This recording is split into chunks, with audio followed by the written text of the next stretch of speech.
Hello, friends. Welcome to Science Talk. I'm your host, Jim Massa. I want to bring to you several stories from a special report published by the online publication The Energy Mix, which now includes incorporated into it Climate News Network. And as you can see here, special report Atlas of Human Suffering only matters if countries take action. So here we see rather spectacular forest fire underway. So what are they getting at here?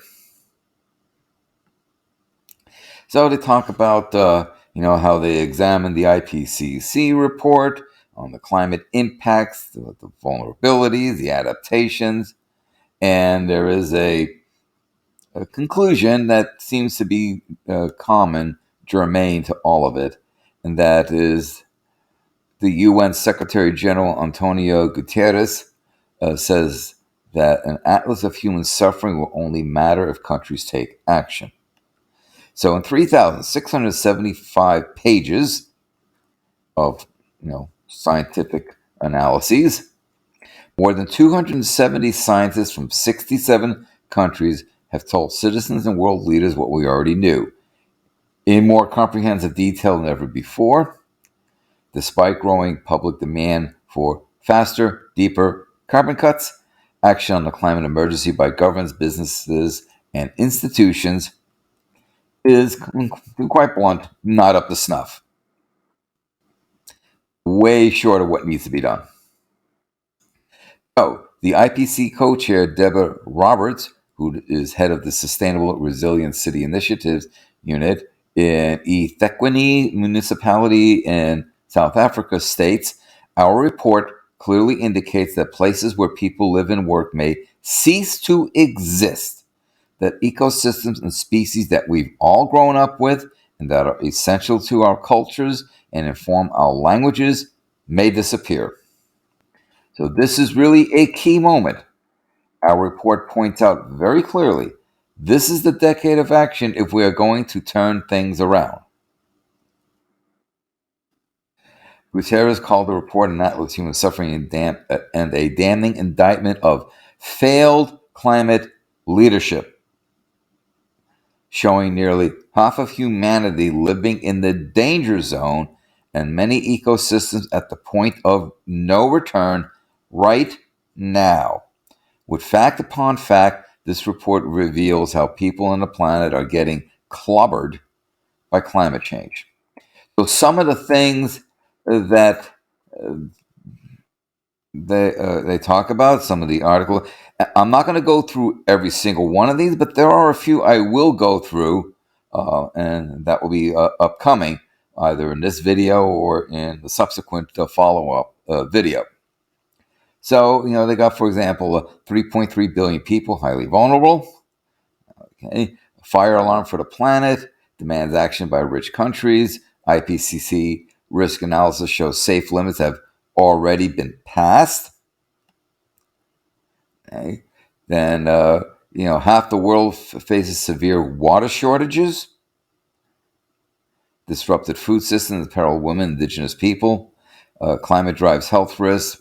Affects people's mental well-being. The state, marine species, habitats suffer from unprecedented ocean conditions. Now, you all know I'm going to discuss that one, right?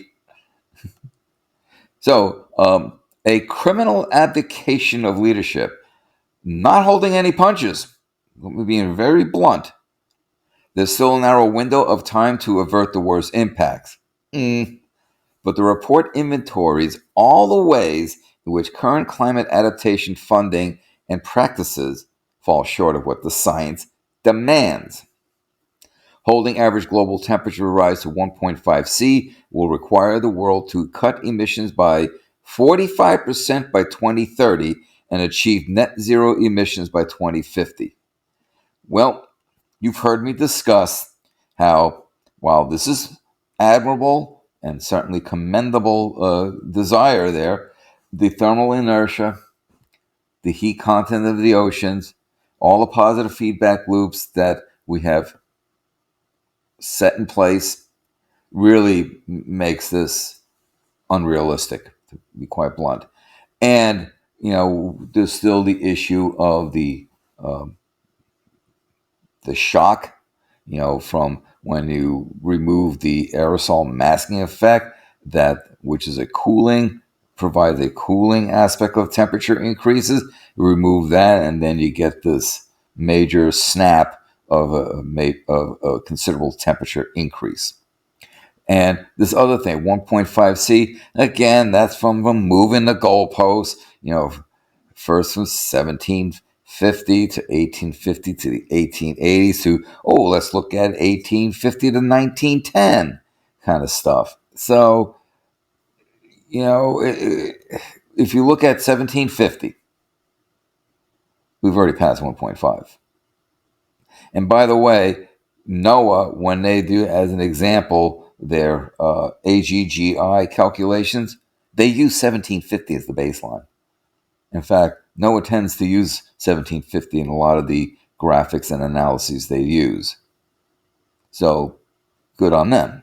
So this is just misleading, and it's a lot worse than what's really going on. So, according to current commitments, global emissions are set to increase almost 14% over the current decade. 14%. That spells catastrophe.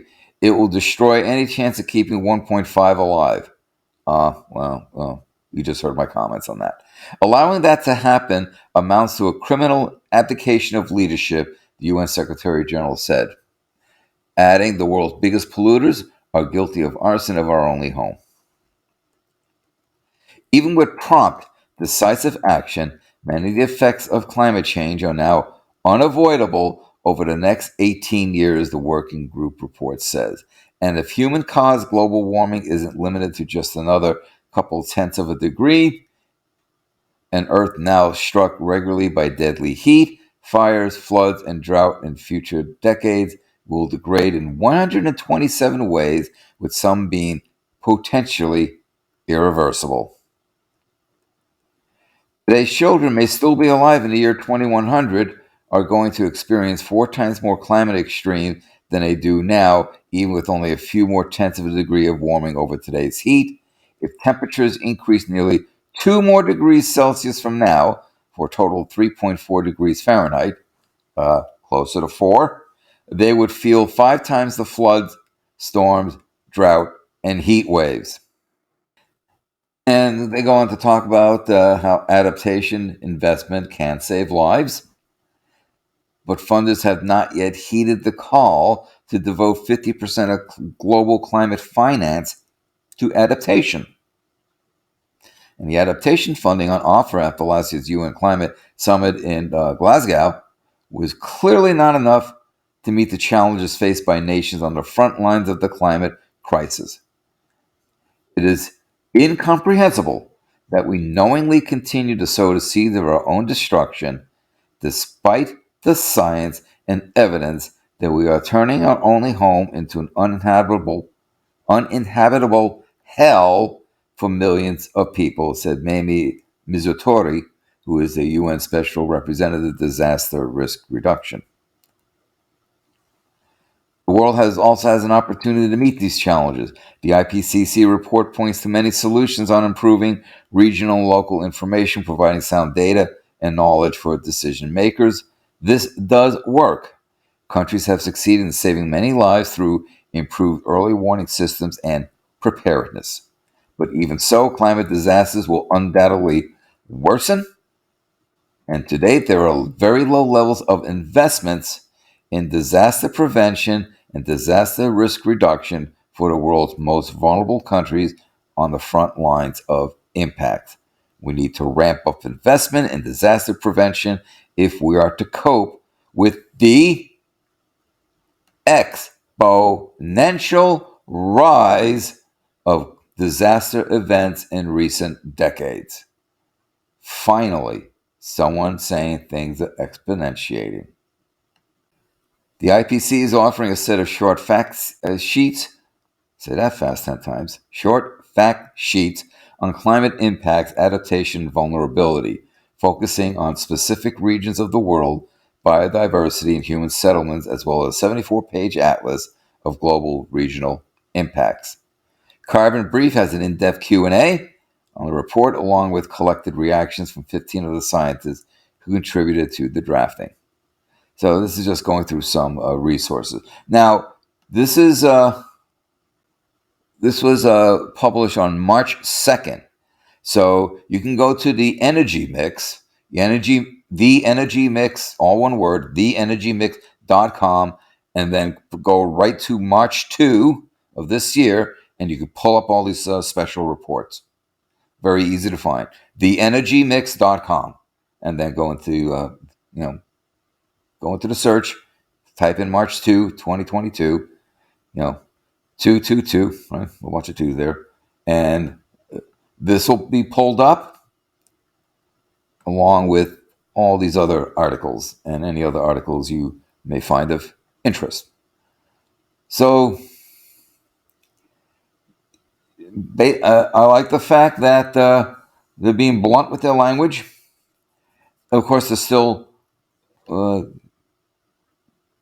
subscribing to the notion that, it's only 1.5 C when it really is not.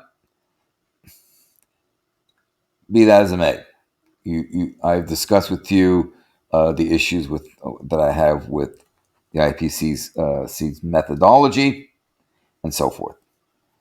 So I will continue talking about some of these other articles here. Hello, folks. This is Jim here with Science Talk, asking you to please subscribe to my channel and to inform others of my channel and of the work that I do. Please share to social media platforms that you use. Also, as a reminder, don't forget to click the bell so that you know when I load up more videos. Finally, I ask that you support the work that I do by becoming a patron at patreon.com.